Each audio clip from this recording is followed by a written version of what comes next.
Hello everyone, my name is Saurabh Gupta. आज हम लोग हिंदी व्याकरण में संज्ञा पढ़ने वाले हैं। संज्ञा के बारे में जानेंगे, संज्ञा किसे कहते हैं, उनके भेद जानेंगे, संज्ञा के कितने भेद होते हैं। तो चलिए हम इस क्लास को आगे बढ़ाते हैं। संज्ञा, तो यहाँ पे लिखेंगे संज्ञा किसे कहते हैं, तो संज्ञा देके डैश दीजिए संज्ञा। यहाँ पे लिखेंगे किसी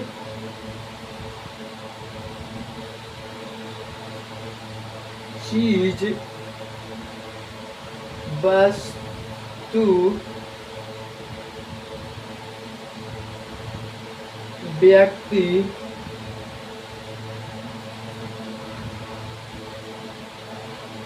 स्थान, नाम को संज्ञा कहते हैं। तो हम लोग जानते हैं कि संज्ञा किसे कहते हैं, किसी चीज, वस्तु, व्यक्ति, स्थान के नाम को संज्ञा कहते हैं। एग्जाम्पल में जैसे कि लिख सकते हैं हम लोग मोहन, सोहन,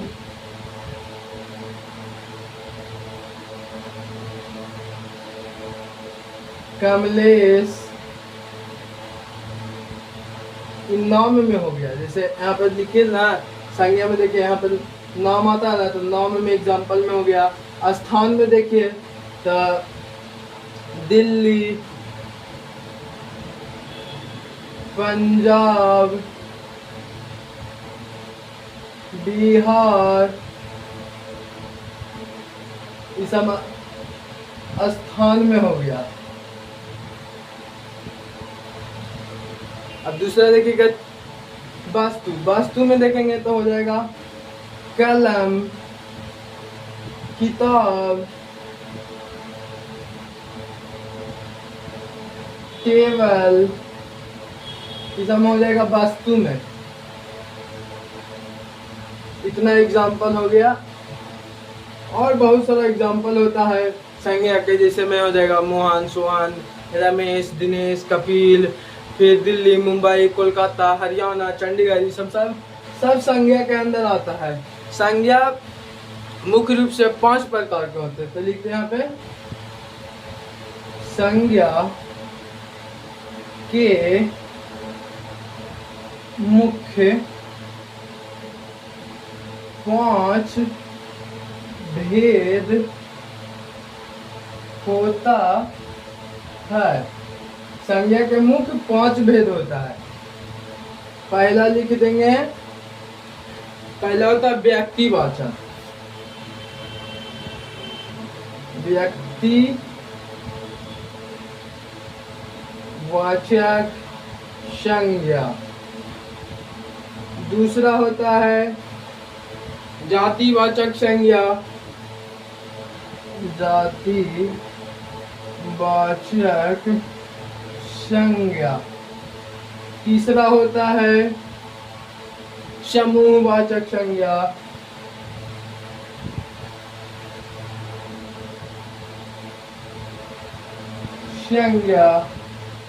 चौथा होता है भाववाचक संज्ञा।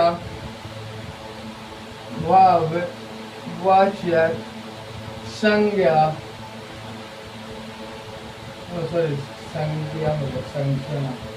संज्ञा। और 5वां और लास्ट होता है द्रव्यवाचक संख्या। द्रव्यवाचक संज्ञा। ये मुख्य 5 भेद होते हैं संज्ञा के।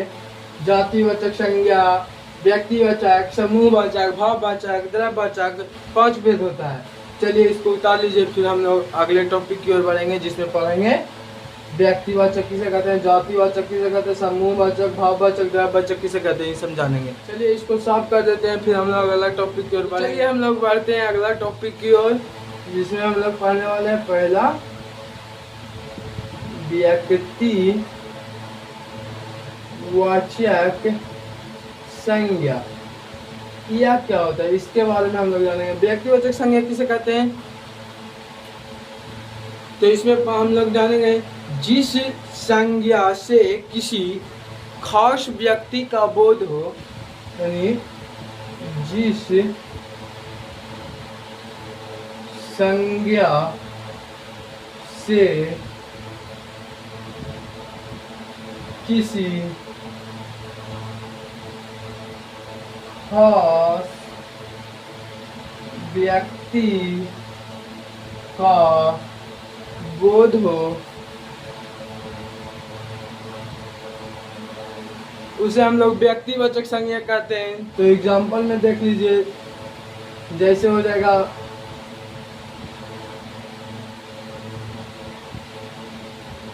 मोहन 10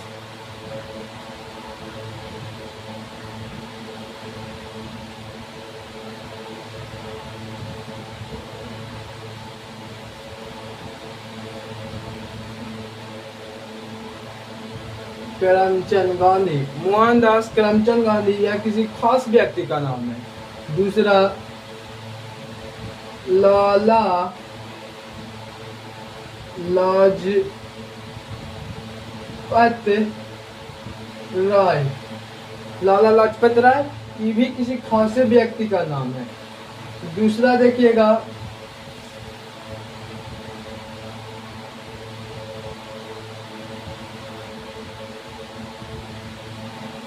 पंडित जवाहर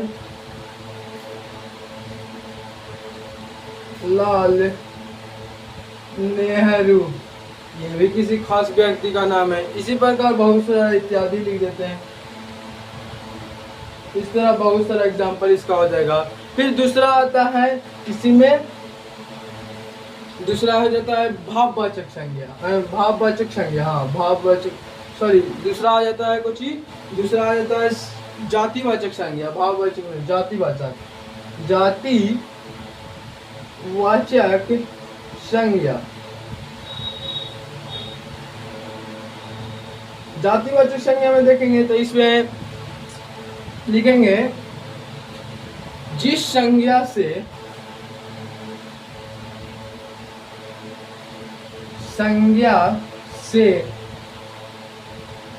जाति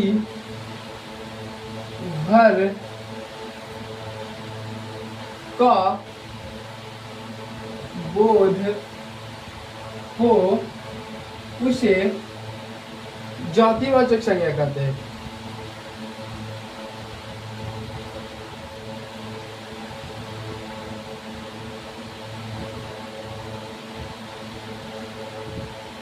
जातिवाचक संज्ञा जिससे जाति भर का बोध हो उसे जातिवाचक संज्ञा कहते हैं। एग्जाम्पल में जैसे देख लीजिए,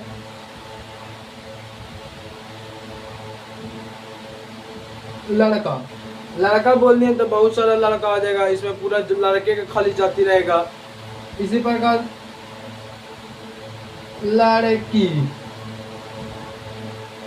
जंतु, जंतु में देखेंगे तो बहुत सारा जीव जंतु आ जाएगा। शहर बोल देंगे तो बहुत सारा शहर आ जाएगा। शिक्षक बोल देंगे तो बहुत सारा शिक्षक आ जाएंगे। नदी बोल देंगे तो बहुत सारा नदी आ जाएगा। पूरा जाति का बोध होता है। नदी बोल देंगे तो पूरा नदी का बोध हो जाएगा। जैसे यमुना, गंगा, सरस्वती सब एक में आ जाएंगे नदी में, इसीलिए जातिवाचक संज्ञा में इसे रखा गया।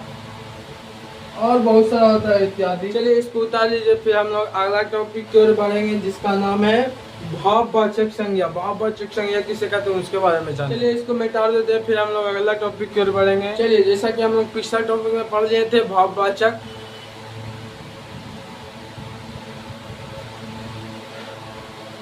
चलिए जैसा कि हम लोग पिछला टॉपिक में पढ़ लिए थे जातिवाचक, अब हो जाएगा तीसरा में भाववाचक।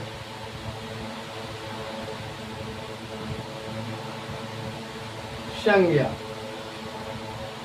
भाववाचक संज्ञा में देखेंगे ना तो इसमें जिस संज्ञा से किसी व्यक्ति, जिस संज्ञा से किसी व्यक्ति या वस्तु, जिस संज्ञा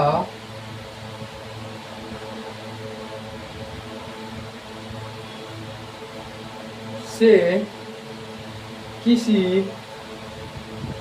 व्यक्ति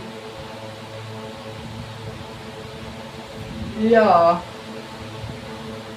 वस्तु के गुण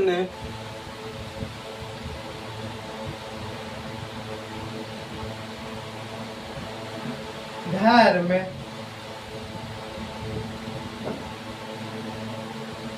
गुण धर्म स्वभाव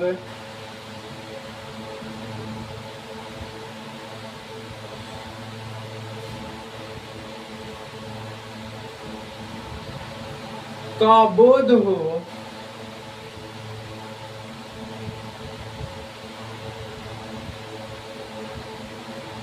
उसे हम लोग भाववाचक संज्ञा कहते हैं। जिस संज्ञा से किसी व्यक्ति या वस्तु के गुण धर्म स्वभाव का बोध हो उसे हम लोग भाववाचक संज्ञा कहते हैं। एग्जाम्पल में देख लेंगे, लंबा, मोटा, पतला, सब गुण धर्म दिखा रहा है। ईमानदार,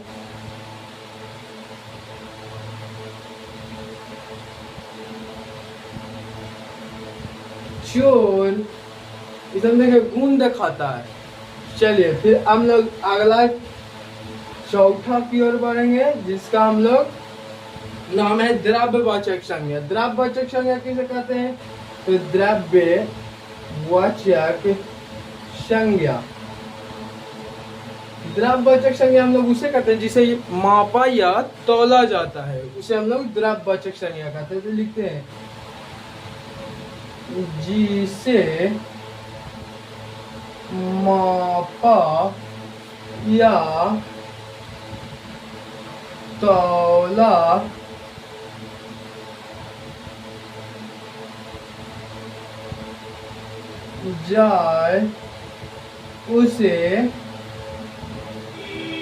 द्रव्यवाचक संज्ञा कहते हैं।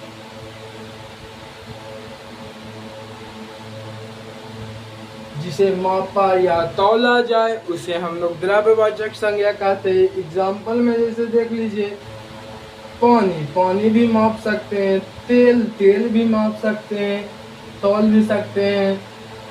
फिर हो जाता है घी भी, दूध भी, दूध को भी मापा या तौला जाता है। फिर देखेंगे तो बहुत सारे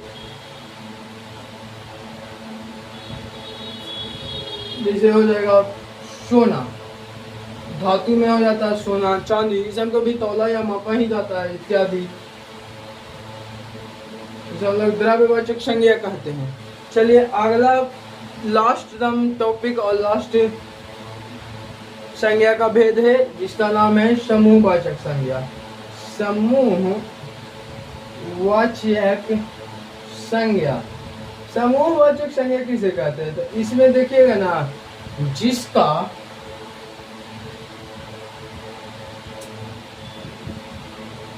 नहीं, जिस संज्ञा से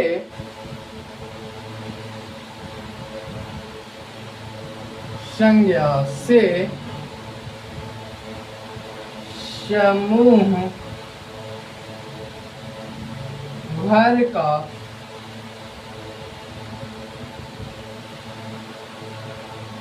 बोध हो उसे समूहवाचक संज्ञा कहते हैं।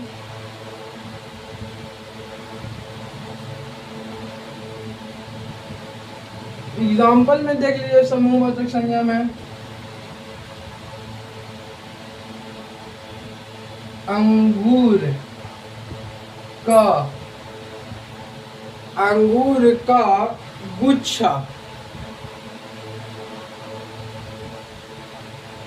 सेना, सेना भी समूह में होते हैं, बहुत सारा सेना हो जाता है। सैनिक, हालांकि दोनों एक ही है, सेना और सैनिक। फिर हो जाता है इसी प्रकार चौभी का गुच्छा हो जाएगा, बाजार हो जाएगा इत्यादि, जब समूहवाचक में आते हैं। चलिए, तो इस क्लास का संज्ञा पूरा बेहतरीन तरह से खत्म हो गया है और इस क्लास को यहीं पर एंड किया जाता है। फिर मिलते हैं हम लोग अगले क्लास में और बेहतरीन तरह से पढ़ने के लिए मिलेंगे। चलिए।